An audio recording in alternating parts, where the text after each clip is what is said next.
I'll take this moment to introduce the moderators for our next panel. To moderate our next panel, may I have the honor to welcome Mr. Diego Guya from International Center for Sports Security. He is the Chief Operating Officer and the Director of ICESCO and remains available to assist ICESCO since our leadership training in peace and security in Tangier till here today. We are very, very, very delighted to have all of your support and your cooperation. Et pour la deuxième modératrice, c'est un plaisir et un honneur de l'accueillir en tant que travailleur de l'ICESCO. Et je pense que vous allez partager tout ce plaisir avec moi. Donc, si elle n'est pas en train de travailler au niveau du secrétariat général des commissions, elle est sur les pistes de course en train de conduire des voitures. Donc, veuillez accueillir avec les applaudissements notre collègue Hajar El Aïd.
في منتدى الإيسيسكو الأول المرأة في الرياضة.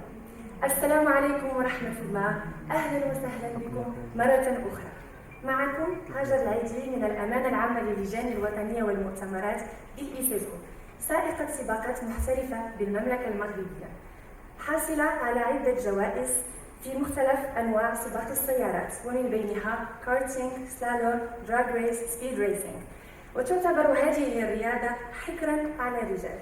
مؤسسة لأول جمعية نسوية مغربية لسباق السيارات Moroccan Car Girls، تابعة للجامعة الملكية المغربية لسباق السيارات. وإنه لمن دواعي سروري أن أسير هذه الجلسة مع السيد ديوغو غيا مدير المركز الدولي للأمن الرياضي، فليتفضل مشكورا.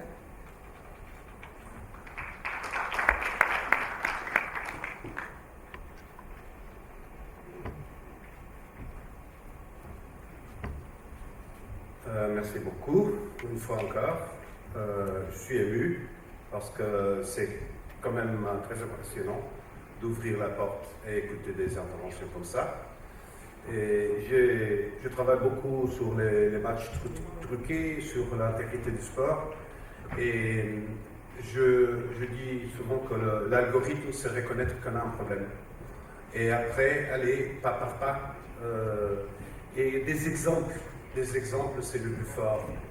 Rien comme une femme, comme Laura, qui nous dit n'importe quel était mon point de départ, mais j'étais toujours humble et j'ai croyé toujours dans ma force d'y arriver. Et c'est ça l'exemple. Nous sommes des humains, on pense souvent qu'on a déjà arrivé quelque part, mais nous sommes en construction.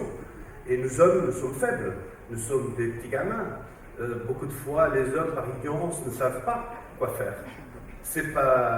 Nous ne sommes pas tous des malins. Comme Philomène a dit, c'est plutôt les hommes qui ouvrent les portes. C'est ce secrétaire général qui ouvre la porte. Et donc, il faut coopérer. Et il faut avoir un peu d'humeur, quelquefois, parce que ce que je sens, c'est qu'on arrive à des points de tension dont on ne sait pas plus parler. Et c'est ça qu'on doit faire, se connaître mieux, aider les hommes. Mon message comme homme est père d'une fille ayant le cheveu vert et joueuse de volleyball. Et c'est enseigne-moi, aide-moi, il me donne la guidance. C'est difficile d'être très préparé, très organisé dans un environnement. On ouvre un chemin. Ce qu'on fait ici, c'est ouvrir un chemin. Et grâce au directeur général, grâce à Ramata, à tout l'équipe de ICESCO, et à votre présence que vous croyez. Donc c'est mon plaisir et mon honneur de vous inviter, Laura, à venir pour le débat. Et aussi, en m'excusant au traducteur, just to present Miriam Walker-Khan, that is here also with us, that is joining us, a young journalist that, well, you're too young for this CV. You have a too long CV. Bravo. So Miriam is going to talk about what is about working in the man's world and striving, pushing policies for supporting women.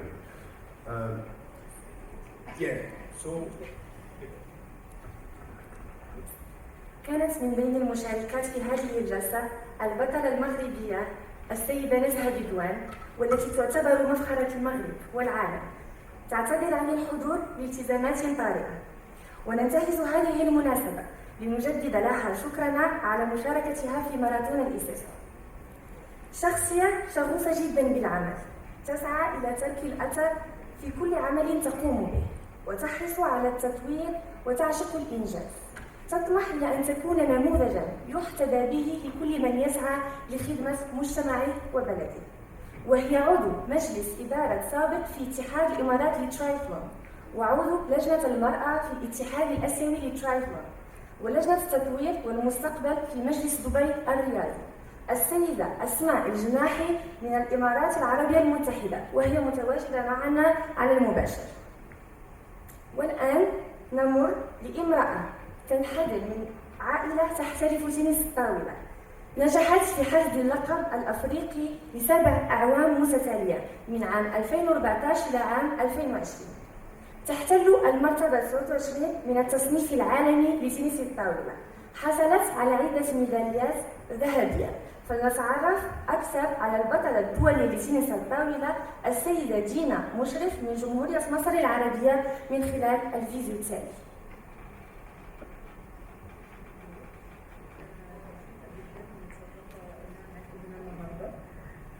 كلاعبة تنس طاولة دولية عشان نتكلم عن أهمية تمكين المرأة الرياضية. بشكر طبعا ICESCO على دعوتي وعلى المبادرة بتنظيم أول منتدى لإبراز المرأة الرياضية. أنا بقالي دلوقتي تقريبا 20 سنة أو أكتر في مجال الرياضة، رياضة تنس الطاولة، والحمد لله أنا حاليا مصنفة رقم 1 على أفريقيا، ومصنفة من أول 30 لاعبة على العالم. والحمد لله السنة اللي فاتت كنت في قائمة فوربس 30 under 30 أكتر 30 شخصية مؤثرة تحت سن 30 سنة.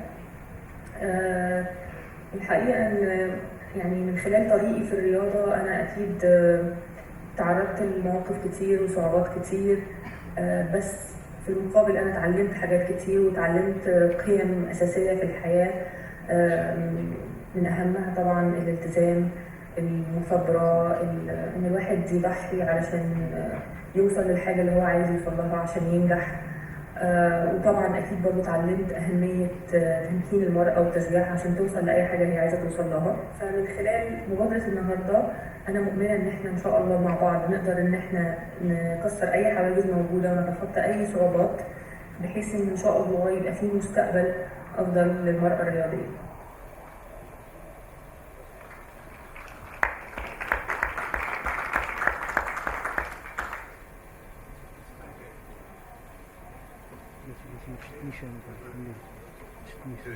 Yes. Let me be very practical. It is a real honor to know you. I know you already both, studied a little bit, but I'm going to challenge you to reason with us, to try to find here some ways to help young leaders, young youth leaders to make their way. It's very tough when you reach a point and you have to explain to others, how did you do it? Well, Annie did it in one way, Philomena in another way, Louise had in another way, you did your way. And this is very this distinguished factor, but there are common problems. And one striking thing for me was we had the first International Year of Women in 1975 in Mexico first conference, and then there was decided the decade for the United Nations for Women, 76-85. Then in 1976, the first PNAPS, which is a meeting of high functionaries of sports worldwide, decided the recommendation 12 on women. We are here in 2023, and I still struggle to protect and open ways for my daughter. She's 18, because the conditions are not the same. You don't depart in the same way that boys. And so, I will start for you, Laura. It's curious that you don't have any animosity towards the others. You are very positive in the way you built your narrative. You say, I'm here to tell you about what I'm doing, but not against. How do we diminish this tension and promote a believer path? So convince people that you have to, rather than name and shame, you have to name and fame, and have examples like you. You were the first Secretary General of the French Federation, I think, a woman, and that is incredible. No? Second, nevertheless, what is, in your opinion, the path we should follow? And this is too slow, as you said. We don't implement measures. The Commission now launched last year a very comprehensive paper, and for the first time we feel an action plan. And with communication, I will come here then to Miriam. What is your take? How can we speed up the pace? Tu peux répondre en français, naturellement, je m'excuse. I can speak in English or French. It's up to you guys. Peut-être en français, c'est plus familial, okay. je dirais. On va parler en français du coup. Alors comment on peut faire pour avoir plus de femmes et j'aime parler au-delà de la femme, de parler de diversité pour les postes à responsabilité. Je pense qu'on ne peut pas forcer les gens déjà à imposer que ce soit une femme ou des gens avec des origines différentes, avec des handicaps. On ne peut pas forcer les gens. S'ils ne sont pas convaincus de la nécessité, de l'importance d'avoir des gens qui ne leur ressemblent pas. Parce qu'en fait, en général, on aime réunir les gens qui nous ressemblent. Les statistiques le montrent, je ne les ai pas en tête, pour dire qu'en fait, on se rassemble parce qu'on se ressemble. Est-ce qu'il faut forcer les hommes ou d'autres personnes à imposer des femmes? Je n'y crois pas. Maintenant, il y a des moyens pour accélérer le fait d'avoir effectivement des femmes autour de la table. On appelle ça des quotas. Alors les quotas font peur, parce qu'on se dit, si on fait des quotas, eh bien, on se dit que les femmes qui seront autour de la table ne sont pas forcément de qualité, et puis c'est forcé. Mais les quotas ont un bien qui nous montre qu'en fait, en imposant des quotas, eh bien forcément, on accélère le fait d'avoir des gens autour de la table. Alors ça ne veut pas dire que ces femmes ne sont pas de compétences, mais ce qu'on fait savoir aux leaders, il va falloir accélérer les mecs. Mettez des femmes. Ça a été le cas en France dans le milieu politique, il y a quelques années, où ils ont demandé des quotas de représentation de femmes dans les instances politiques. Ces femmes étaient compétentes. Et ça a été une manière pour les hommes d'introduire des femmes, et puisqu'elles étaient là, il fallait travailler avec elles. Et ce qui est arrivé, c'est que ces femmes étaient compétentes. Donc les hommes se sont dit, bah ouais, elles sont compétentes. Et après, les quotas ont été retirés. Parce qu'en fait, les gens étaient conquis, parce qu'ils ont travaillé avec elles. Ils ont vu que c'était des femmes compétentes, l'atmosphère était différente dans les prises de décision, dans les discussions. Donc ça a été une manière, grâce aux quotas, d'introduire les femmes. Et après de les retirer, parce que naturellement, les gens se sont rendus compte qu'elles étaient comme des hommes ou qu'elles étaient simplement des personnes qui pouvaient apporter leur regard. Donc je dis qu'il y a une manière d'accélérer avec les quotas. C'est une opportunité d'introduire. Et puis après, les femmes font la différence en étant qui elles sont. Ça, c'est une chose. Après, il y a la création de programmes chez les jeunes, où vous introduisez des jeunes leaders, jeunes filles, des jeunes hommes qui travaillent ensemble. Parce qu'en fait, il faut se rendre compte que si vous imposez des femmes ou d'autres minorités ethniques ou d'âge dans des groupes, ça ne veut pas dire que vous leur laissez la chance de s'exprimer. Parce qu'on peut faire des quotas, mettre des gens dans un groupe, mais si vous ne leur laissez pas la parole, à quoi servent-ils? Et je vois avec l'expérience que j'ai que parfois autour de la table de décision, les gens n'osent pas dire ce qu'ils pensent. Parce qu'ils ne pensent pas qu'ils ont la légitimité de parler, parce qu'ils n'ont pas forcément le cœur à parler, parce qu'on ne leur donne pas forcément la parole. Donc il faut aussi qu'il y ait une conscience. Il y a un chiffre, c'est impressionnant. C'est qu'au niveau de la decision making, des femmes ont un pourcentage de 14%. Mais au niveau de l'exécutif, c'est plutôt balancé, équilibré. Donc c'est exactement ce que vous venez de dire. Par exemple, pour la fédération sportive en France, il faut avoir 30% de femmes dans les comités exécutifs, ce qui représente environ 3 femmes dans un comité exécutif. En 2024, il faudra être 50-50. C'est une manière où on veut accélérer. Mais au-delà de ça, est-ce qu'on est sûr que les leaders vont donner la parole à ces femmes? Est-ce que ces femmes vont se sentir légitimes pour parler? Parce que vous pouvez mettre les gens autour de la table, 50-50, il n'y a pas de souci. Est-ce que les gens vont sentir que l'atmosphère autour de la table leur permet de s'exprimer? L'enjeu d'avoir de la diversité, c'est pas juste d'avoir des gens qui représentent notre population, c'est des gens qui puissent être autour de la table, partager leur expérience diverse, pour apporter un plus avec leur regard pour faire évoluer notre sport.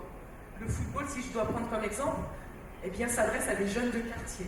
Et demain, il va falloir parler à des jeunes qui sont dans les cités. C'est l'actualité aujourd'hui. Certaines filles dans nos quartiers ne jouent pas au foot. C'est une réalité, même en France. Les jeunes aiment le football dans les jeux vidéo. Qui parle à ces jeunes? Des jeunes qui connaissent le jeu vidéo, pas nos anciens, pas moi. Je ne joue pas forcément aux jeux vidéo, mais ce sont des jeunes, d'autres personnalités qui connaissent le jeu vidéo. Pourquoi il faut de la diversité? Parce qu'il faut que les gens comprennent pourquoi on veut de la diversité. Je ne vais pas vous dire prenez des femmes pour des femmes, et vous allez me dire mais c'est pas crédible, tu es une femme, donc tu veux des femmes. Non, prenez des femmes parce qu'elles ont une connaissance différente du football. Prenez des athlètes parce qu'elles comprennent ce qu'une athlète a besoin.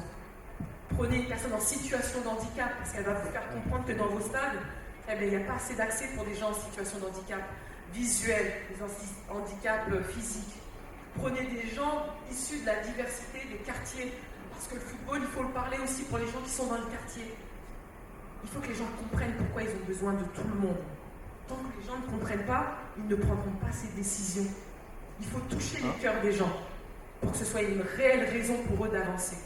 On ne peut pas leur imposer parce qu'ils se sentiront forcés. Donc ça, ce sont lors de nos discours ici, je vous le fais savoir, mais ça, c'est de l'information descendante. Donc vous allez dire, elle nous donne des leçons. Il faut qu'on travaille, il faut qu'on échange, pour qu'on puisse se comprendre. Ça, c'est une des choses, qu'on organise ces événements-là pour discuter. Ne pas forcer les choses, mais venez à notre rencontre. Venez, échangeons. C'est une manière de toucher les cœurs, mais jamais d'imposer. Oui, parce que je ne pourrais pas être plus d'accord avec tout ça. D'ailleurs, parce qu'on ne peut pas oublier qu'il y a quand même la nature différente, une société qui a des demandes différentes. Il y a une évolution physiologique maternelle différente. Et il n'y a pas un appui. On a essayé 3 fois, mais on va insister encore, pour un programme simple pour protéger les athlètes ensemble. C'est quelque chose qui nous étonne, que l'égalité veut dire traiter différemment ce qui est différent. Donc les demandes pour une fille sont assez différentes, 16 ans, 17 ans, 18 ans, que pour un homme. Mais on doit apprendre et en discuter. Comment on va leur apprendre? Comme ça. On va leur apprendre à ce que c'est que d'être enceinte. Oui, c'est pas possible. Non, mais apprendre la société, apprendre à traiter différemment et à créer des protections. c'est un peu, je change en English because it's my lead to pick up with Miriam, which is the awareness. I think most people don't realize that you have a problem. If you don't recognize that you have a problem, like I like very much the algorithm of the Alcoholics Anonymous. It's very famous. You know, the first step for the cure is to acknowledge you have a problem. And I think most societies haven't acknowledged yet that we have a problem. And this has much to do with one of the 6 axes of the European Commission proposal on gender equality and moving forward step by step, as you were saying, which is communication, creating awareness. But you know, sometimes I'm a teaser, okay, and sometimes I read some lines of promotion of gender equality that are against men, and that creates me a problem, you know, because I'm not a feminist, but I'm matriarchal. The figures of my family are women. I don't have to be told to get up to leave when a lady comes into the room. Okay, I know that a woman has to be protected in a special manner. I do that, I walk my talk. But the tone, many times, is of conflict. I know it's the scare people have of ignorance. You have been in the forefront of this fight, and amazingly, you have been recognized by your peers. And there's no better compliment in life that your own recognizing you. And you have been twice nominated as a young journalist awards. And so your voice is heard. Your tone is not aggressive, but you are nevertheless strong. Why communication in your mind can make a huge difference, and how do you feel you have been feeling the difference? Do you feel the difference on your work after these years? Because you're very young, but you are around for some time now. Yeah, I feel the difference because I think I've been persistent. I think I have a clear message that people aren't really talking about. So my work now, I'm a diversity and inclusion reporter at Sky Sports, and it's the first ever reporter in this area. And I think that reflects that we need to change, we need to start talking about this. Sometimes I feel like I am aggressive, sometimes that's what it feels like if you're the only voice. I didn't feel it reading you. But when you're the only voice, it can be isolating. And I think in sport, people don't like to speak out sometimes because there's, you know, a balance of power that is kind of, you have to tread thinly, and it's important for everyone to work together to get that message across. So I think communication is key, but really listening to what people are saying, that is so important, because you can't learn about other people without listening. You can't tell stories in the media without listening to people. So I think it's about... Do you think storytelling is very effective in this part? Like stories like Laura, like Hani?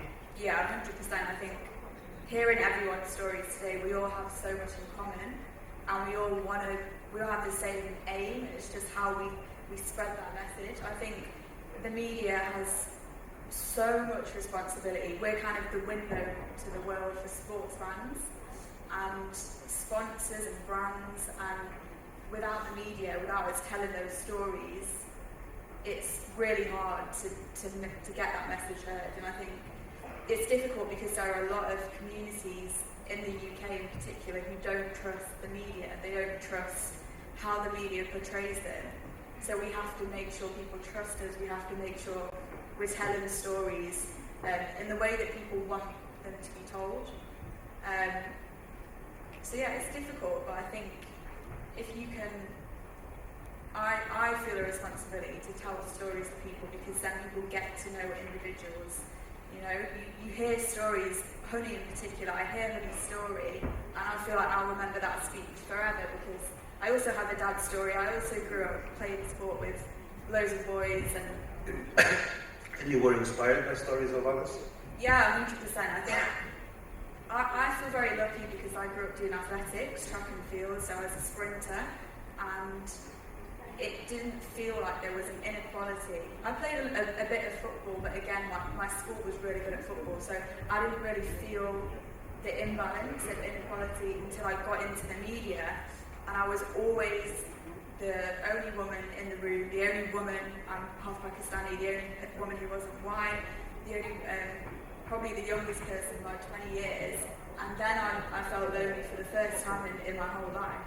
So I think hearing people's stories is so crucial to telling people's stories. Like you have to connect with people, and I have to make sure my audience connects with the stories I'm telling.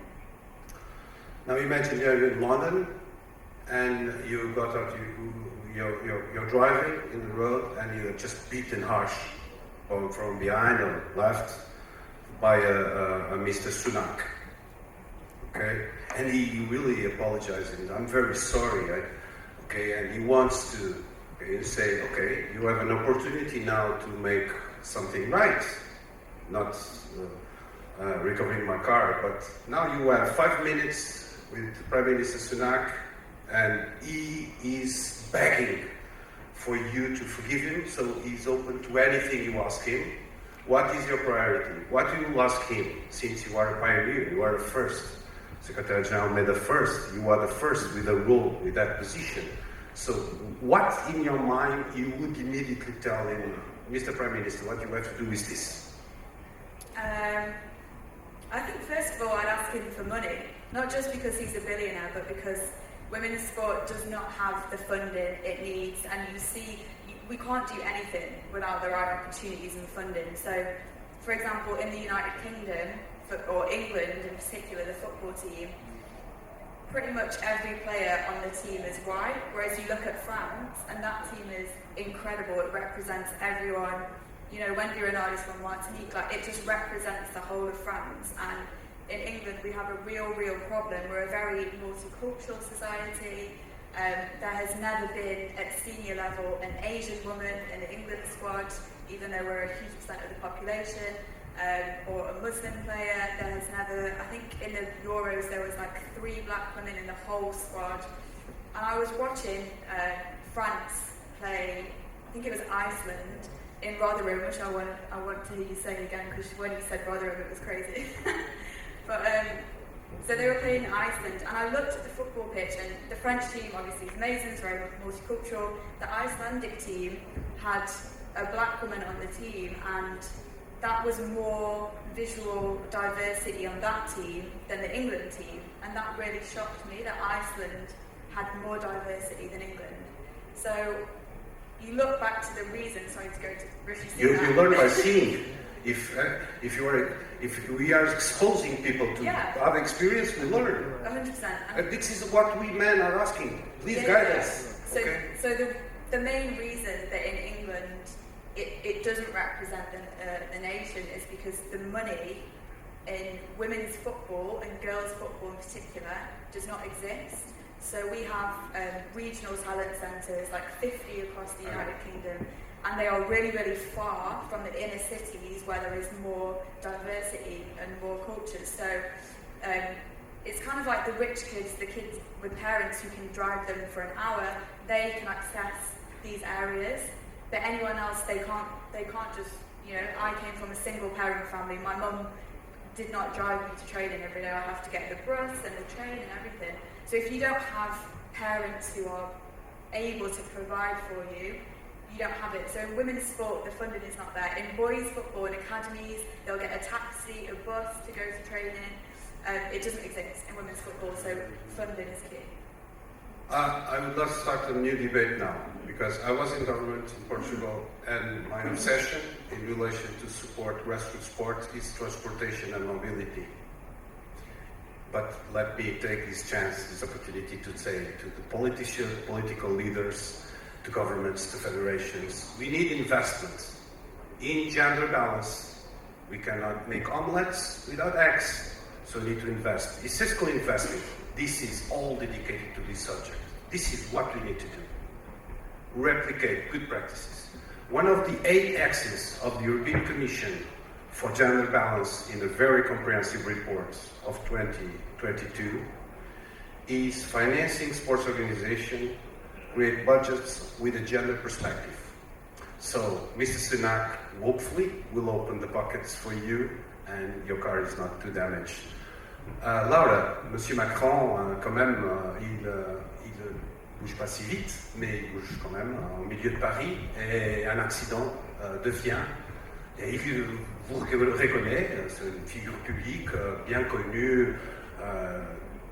She was very, very tough. She was in the center defense. And, donc, qu'est-ce que maintenant on a la même situation, plus ou moins? On a 5 minutes pour dire à M. Emmanuel Macron qu'est-ce qu'il doit changer. Quand même, vous avez le ministre du sport, femme. Oui, en termes de représentativité dans le gouvernement français, on a beaucoup de femmes à poste à responsabilité. Je ne suis pas là pour donner quelques recommandations au président, mais actuellement, ça ne serait pas un message pour le président. Je dirais simplement un message pour les gens qui sont en poste à responsabilité. C'est surtout ça, qu'en fait, chaque leader a l'opportunité de faire bouger les lignes. Je le disais tout à l'heure, ce sont les gens qui ont du pouvoir, qui ont cette responsabilité de pouvoir donner les actions à mener, d'encourager les actions, de pousser certains projets en investissant un pourcentage, oui, sur le football féminin, oui, sur le sport pour les personnes en situation de handicap, et aux leaders autour d'eux de donner de la bienveillance pour que les gens se sentent à l'aise pour pouvoir dire les choses. Quand les gens se sentent libres de dire les choses, les gens sont vrais et disent ce qui fonctionne et ce qui ne fonctionne pas. Mais les gens ont peur de dire les choses et malheureusement laissent les choses parfois se gangréner. Donc s'il y avait un message à faire, c'est pas pour le président, je pense qu'il a trop de responsabilités actuellement, mais c'est surtout pour nos leaders en général, de leur dire, voilà, soyez ouverts à la discussion et donnez de la bienveillance autour de vous, que les gens puissent être vrais avec vous et puissent vous orienter de la meilleure des manières pour faire bouger les choses. C'est parfait, c'est exactement... je me souviens l'histoire de l'incendie au milieu de la forêt et tous les animaux courent, sauf le colibri que vient à l'intérieur de l'incendie avec un peu d'eau. Et tout le monde lui dit, mais qu'est-ce que tu fais? T'es fou? Je fais ma partie. Je fais ma partie. Et donc c'est un bon message pour les hommes. C'est chacun de nous doit faire Oh, mais femmes, hein, parce qu'il y a des femmes leaders aussi. Oui, absolument. Mais je dois quand même dire que je crois qu'il y a plus d'obligations aux hommes qu'aux femmes. Si je remarque, moi, mon père était ingénieur, ma mère professeur. J'ai eu des conditions que d'autres n'ont pas eues. Donc mes obligations sociales sont plus larges que les autres. C'est comme ça que je vois le monde. Il y a un équilibre qu'il faut aux hommes de récupérer et pas vous laisser, parce qu'il y a la question physiologique, la question naturelle, et donc on ne peut pas mettre des femmes à faire des hommes. On doit créer des conditions pour protéger les femmes. Simone Biles a fait peut-être le meilleur speech quand elle a dit « vous n'avez pas protégé ». C'est ça notre obligation. Maintenant, on a en ligne une invitée, je te passe la parole. عندي سؤالين للسيدة أسماء الجناحي من الإمارات العربية المتحدة. انطلاقا من خبرتك في مجال الإدارة الريادية، كيف يمكن تمكين المرأة لممارسة أدوار قيادية في المجال الريادي في المستقبل؟ والسؤال الثاني، من خلال مسيرتك المهنية، ما هي برأيك أكبر العقبات التي تواجه ريادة المرأة في المنطقة؟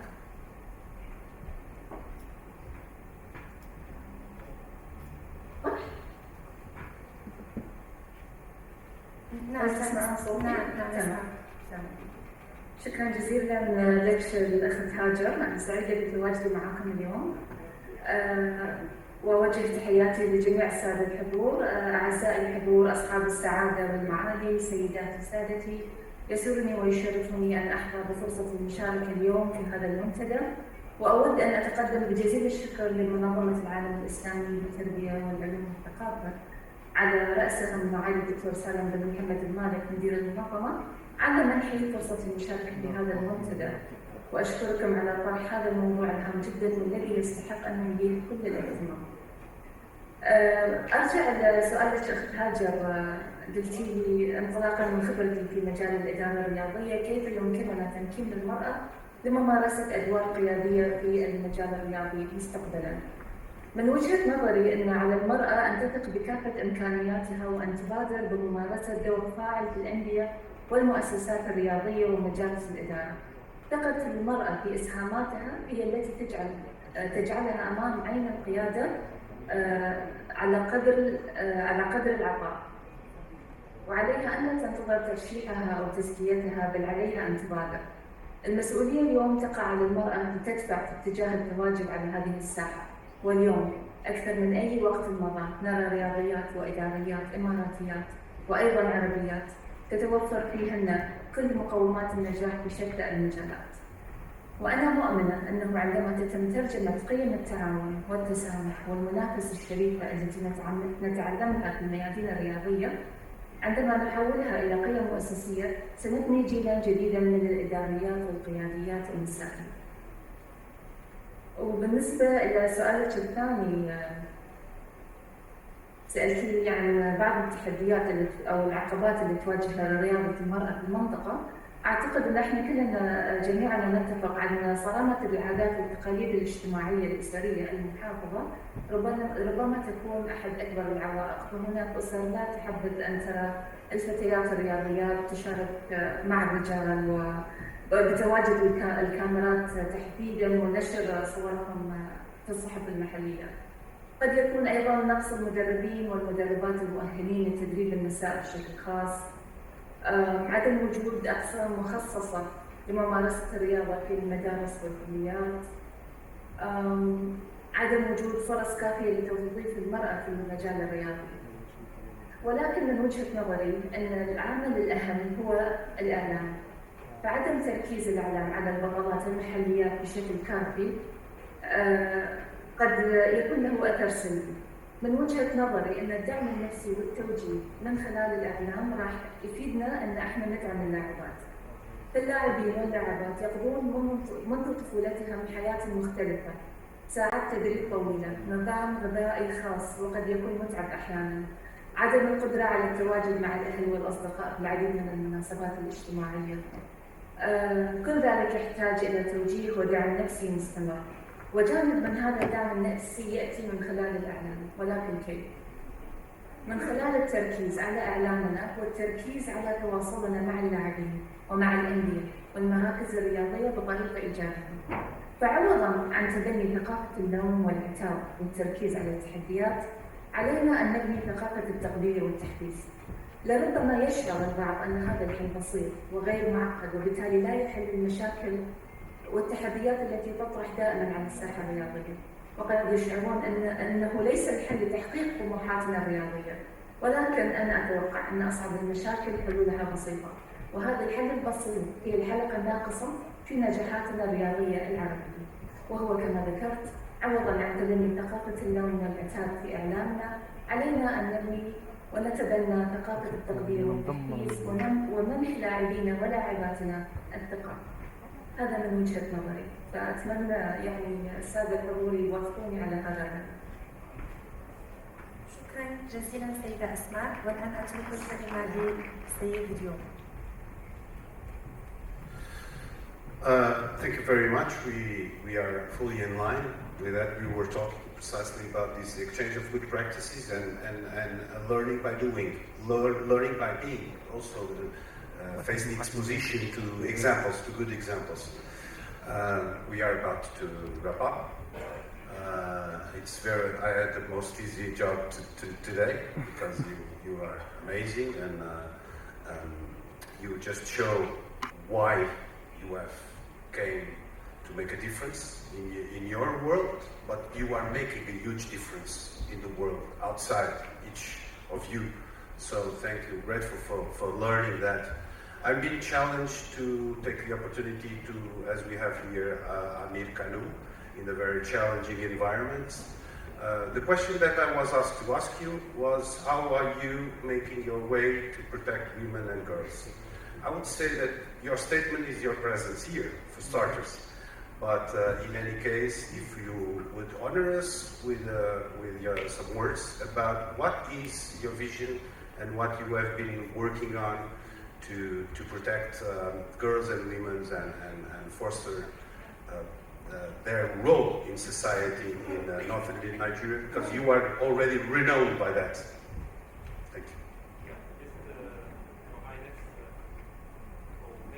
Maybe a few words of introduction, Your Highness, while you join the floor. A few words of introduction maybe would be very relevant. We'll have the chance to hear today to one of the most prominent leaders in the Muslim world. And the magazine Muslim 500 has appointed him as one of the most influential Muslim leaders who has had tremendous work in northern Nigeria, but also in Nigeria as a whole, empowering women, making sure that education is available to all. Emir Sanusi, the 14th Emir of Kano, has also been the governor of the Central Bank of Nigeria. And he has won the title of being the #1 central banker in the world. So we are listening here to someone who really symbolizes true excellence in all parts of life, being it in supporting vulnerable social group, being it in managing central banks, but also being it in leading the intellectual work that is needed to promote all people in northern Nigeria and all people in the Muslim world. So Emir, it's really an honor to have you today to give the concluding words for this memorable event. I think today we have really made history. We can say that it started with a simple dream and we made it reality today. And what a good way to conclude by giving the floor to His Highness Muhammad Sanusi II, the 14th Emir of Kano. Emir, the floor. Bismillahirrahmanirrahim. Alhamdulillah. Wassalatu wassalamu ala Rasulillah.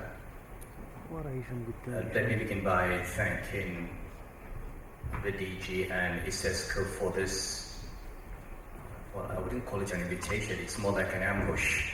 I was supposed to be heading out to Casablanca today, and a very powerful lady in ICESCO ambushed me and asked me to join this session around the time, and I wasn't expecting to speak. But I'm also a UN Secretary General advocate for the SDGs, and I'm passionate about SDG 4 and SDG 5.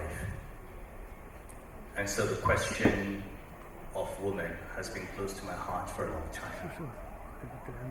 What I would like to say is, following on the comments of Laura,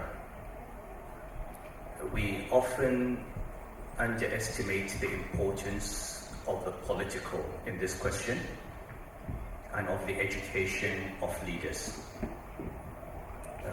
One visionary leader who understands diversity makes a complete difference to the way nations operate. If I were to just ask randomly, if I were to take 3 persons in the front row and ask you, which country in the world do you think has the highest percentage of female parliamentarians? DG, take a guess. Which country has the highest percentage of female parliamentarians?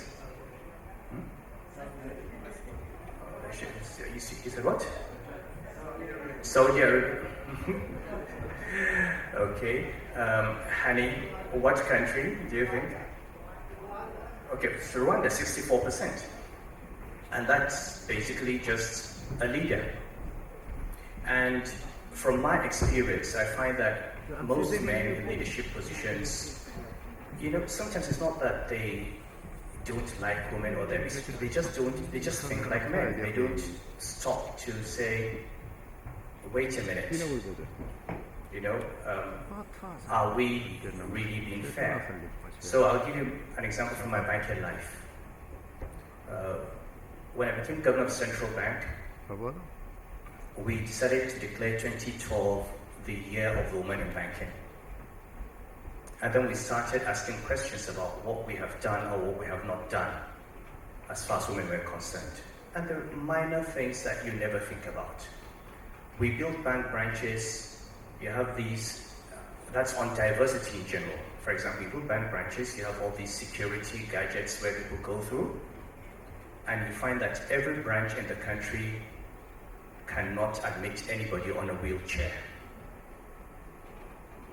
So you've basically excluded anyone who's on a wheelchair, anyone who's handicapped from banking services. We had no conscious effort, as Laura said, to have quotas. So we decided, okay, let's start by saying every recruitment exercise by the banks should have at least 50% female. Let's start by saying every bank should aim within 2-3 years to have at least 40% of senior management as women, 30% of the board. We started this in 2012. By 2022, this is 10 years later, and that's long after the central bank. Today in Nigeria, 1/3 of the chief executives of Nigerian banks are female. You have to consciously think about it. Okay, you have women who they're married, they have babies. The banks don't provide crashes. After 3 months, the mother has to come back to work. She has to make a choice between leaving her baby at home or leaving her job.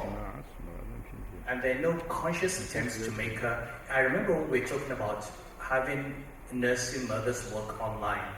This was in 2012, 2013, 2014. The bank said it was impossible, it could not be done, they had to come to the office. When COVID came, everybody started working from home, including the CEOs. But at that time, there was deep resistance. It was not possible. People were not going to make that effort.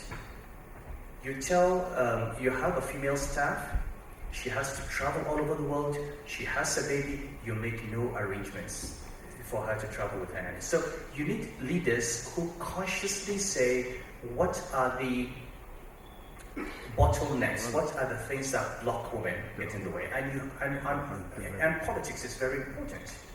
I spent 3 years as Emir of Kano with a group of scholars drafting a law for a Muslim family code. That law has not seen the light of day because it needs the legislature to approve it. The legislature is made up of 40 men, none of whom has ever been divorced, none of whom has ever been beaten by his husband. They don't understand what it is. It's not a priority for them. If we had just 10 women in the legislature who would stand up and talk about the experience of women and explain to these men what women go through in traditional families, that law would have been passed a long time ago. So having quotas in the parliament, having quotas in government. In my country's constitution, there is a provision that you should have a minister from every state. We have 36 states of the federation. So you can have 36 70-year-old men, and that cabinet is considered diverse because they come from 36 states, not a single woman. And we end up every time having 3 women as ministers, because the whole concept of diversity is limited to what ethnic group do you come from, what religious faith do you profess, what state do you come from. Nobody thinks of diversity in terms of gender or in terms of the handicapped or the physically challenged. And so I think what is missing is an education about the importance of diversity, the meaning of diversity, the importance of diversity and the benefits of diversity. In a final example, still in the central bank. I became governor in 2009. The central bank was set up in 1959, so I became governor in its 50th year. In those 50 years, only 4 women had ever risen to be directors in the central bank. Now, when I said we would go out and look for women, we found, first of all, that the women were much better than the men. I remember finding a director of banking supervision who was tops in every exam the bank had, who had multiple degrees, and who was hidden in one corner in an office in Lagos. In 1 year, we ended up having 8 out of 24 directors in 1 year. We had only 4 in 50 years. By simply saying we want to have diversity among directors, we had 8 women out of 24 as directors. And these are fantastic women. In their nature, they don't fight. And same thing with politics. You have African politics, you've got the violence, you've got the corruption, you've got politicians meeting up to 3 a.m. It's not a world for women. Until you actually force that place open and create a space. Say, for example, you want 1/3 of your parliamentarians to be women, you want 1/3 of your ministers to be women, then you level the playing field somewhat. I said with all careers. In banking, men stay in the bank and work until 10 p.m. And then they get promoted, and you say, oh, well, you know, they're supposed to close at 5, they work until 10. So, well, I worked until 10. But they can work until 10 because they don't have babies to feed. They don't have husbands to take care of. Okay? So we started saying, you leave at 5. We're going to switch off the lights in the bank at 6 p.m. in the central bank. If you don't want to go home, go to the club. But nobody is going to stay until 10 p.m. and then come and tell us he's worked longer than the woman and therefore needs to be promoted. Meanwhile, the men work until 10 p.m. and the woman who works from 8 to 5 does much more work because the men spend 2 hours discussing Arsenal versus Manchester United. So really, it's about an education, and I think we can't say too much about this. It's about men educating themselves about what diversity is, because men today control the levers of power. And if we have enough men who understand what diversity is and what benefit there is sitting around the board to have women speak, and when you've got all this ego and testosterone, when you need women who will calm you down. You know, look at what happened with COVID. Look at New Zealand. Look at the women leaders. You know, this idea that you can sit in one echo chamber, the same gender, same age group. You know, the government doesn't even work. A government of 36 ministers, all in their 60s and 70s, thinking the same way, brought up the same way. You can't have cross-fertilization of ideas. So even for the system, it's important to have that diversity. So these are my little 2 pence that I'll say on this, and I hope that it's a useful contribution. But thanks for making that point, and thank you as well. Absolutely necessary. And thank you very much for the invitation. Great honor.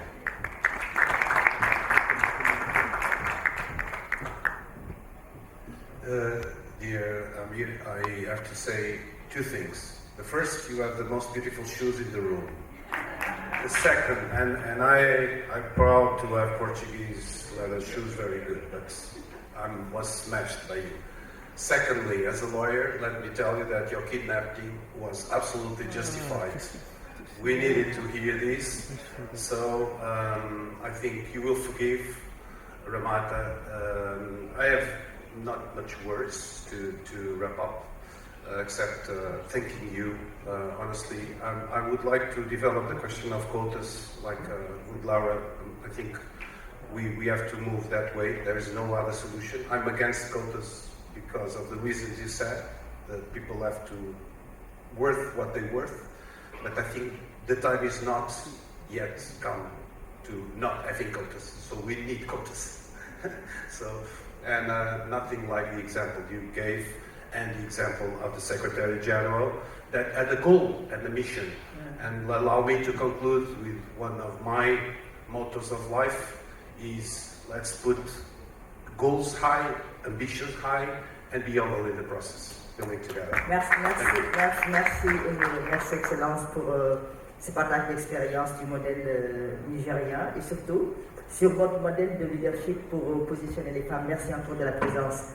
Je voudrais juste conclure, si vous permettez, humblement, avec humilité, mais également avec beaucoup d'espoir.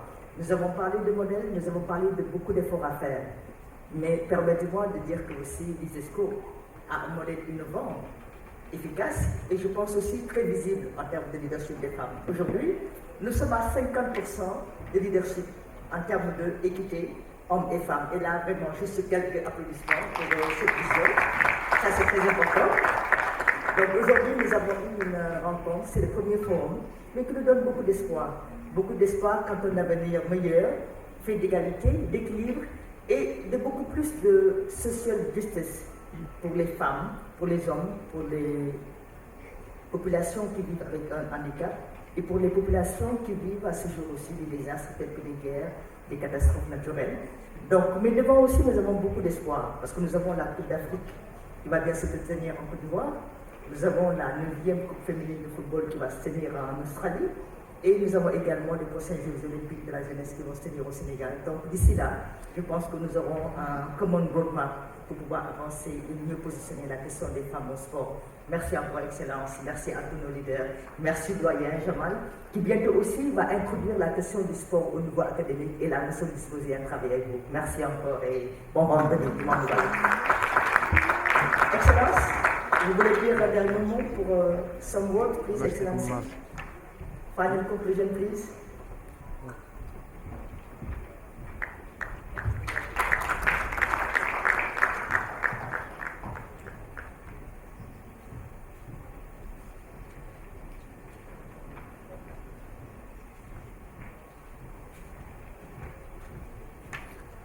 I just really want to thank all the speakers who enrich our forum today.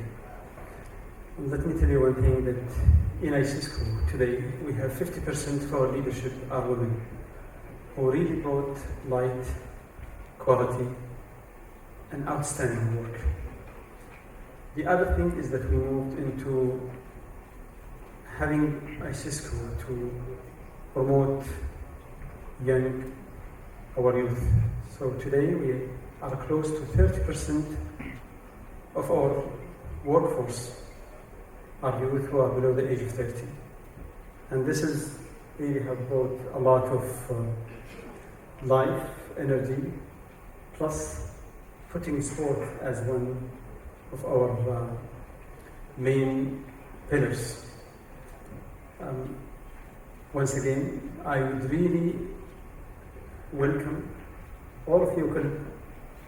We are open, any sort of collaboration, we are open to collaboration, whether with the French Football Federation, the Emir of Kano, Palestinian, the sport security, and all the speakers. Please take the message that ICESCO is yours. We are an international organization. We want to serve people, we want to serve women, and we're really taking this lead and moving forwards. Once again, the sky is our limit. Thank you very much.